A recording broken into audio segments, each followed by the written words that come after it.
Uanset tro og teorier om menneskehedens oprindelse, så er der én ting, der ikke er til at komme udenom. Vi er skabt til at skabe forbindelser. Vi søger samvær og sammenhold, vi relaterer til andre, vi parer os med hinanden, og derfor har vi brug for at være tiltrækkende. Vi vil gerne tiltrække mennesker, der beriger vores liv og gør det bedre, og dermed os lykkeligere.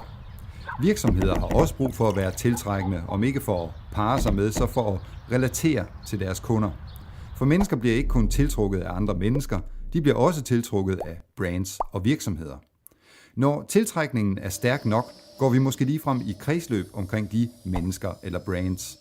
Forbindelser fører os sammen, og tyngdekraften holder os på plads. Det sker alt sammen via kommunikation, verbal eller nonverbal. Den er der altid. Du kan ikke kommunikere. Men nogle mennesker og virksomheder kommunikerer stærkere og med større effekt end andre, selv når de siger stort set det samme. Hvordan kan det være? Newton undrede sig over, hvorfor æbler og andre objekter bliver tiltrukket af jorden, og over hvad der holder solsystemet på plads. Vi har undret os over, hvorfor nogle mennesker og brands er bedre end andre til at tiltrække og fastholde et publikum.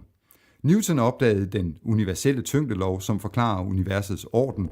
Vi har opdaget den kommunikative tyngdelov, som vi tror på forklarer tiltrækningen mellem mennesker, brands og virksomheder. Din tiltrækningskraft bunder i dit tyngdepunkt, dit center of gravity. Når du kender det og lever efter det, så kan du for alvor udnytte det, du er skabt til, nemlig at skabe forbindelser.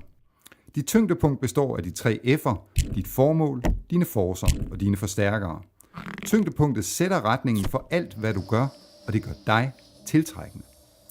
Så før du lægger en strategi eller noget som helst andet for den sags skyld, så mener vi, at det er bydende nødvendigt, at du definerer dit tyngdepunkt. Derefter kan du udforske og kortlægge de øvrige faktorer i den kommunikative tyngdelov, de ressourcer, du har til kommunikation, dine forskellige publikummer og din afstand og dine relationer til dem. Lyder det som en formel for kommunikation? Det er det også.